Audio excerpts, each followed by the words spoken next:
If you study the development of the fantasies of very, very dark people, you see that they brood and fantasize in isolation for years. And the fantasies get darker and darker and darker. So they're bitter and resentful to begin with. And then they start fantasizing about, well, what they would want. That can take a sexual end, or it can take a very violent end, or it can take both. And what they're really after is the ultimate in revenge. And on the sexual front, they find a kick in extending the unacceptability of the fantasy one stage at a time. The famous and extremely attractive sexual serial killer, Ted Bundy.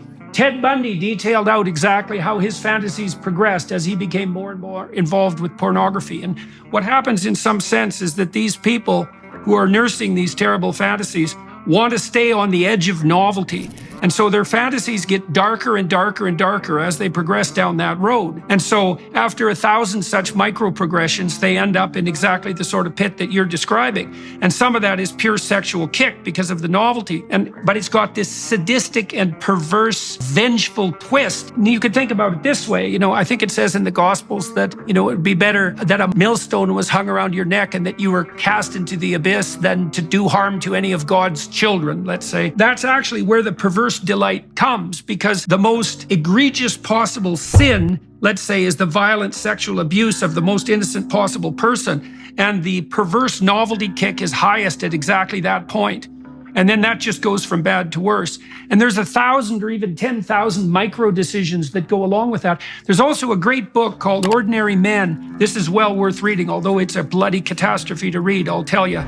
It details out how a group of German policemen who were moved to Poland during World War II were transformed from ordinary working class men, old enough to not have been raised under the Nazi regime, by the way, and so not propagandized into a kind of mindless obedience, how they went from being perfectly ordinary policemen to the sort of people who could take naked pregnant women out into the middle of a field and shoot them in the back of the head. And it isn't like they had an easy time with that. What they were being called upon to do stage by stage made them physically ill. And they had a commander who actually had told them that they could leave the service if they didn't want to continue with their duties. But they felt duty bound not to leave their comrades having to mop up the terrible situation. But it does a lovely job of detailing out how your movement from normality to absolute perversity is a consequence of 10,000 micro violations of your own conscience. You need to know about the vengefulness. You need to know about the kick of sadism. That's that novelty kick that produces a dopaminergic kick that heightens sexual satisfaction. And so there's an element of sadistic misery that can add novelty to sex. That's particularly attractive to people who are bitter and resentful because they actually can't find any willing sexual partners. And so they're angry at the world and shake their fist at God because of it. Anyways, that's a bit of the developmental course of such a lovely descent into hell. And the interesting thing about it is that people brood,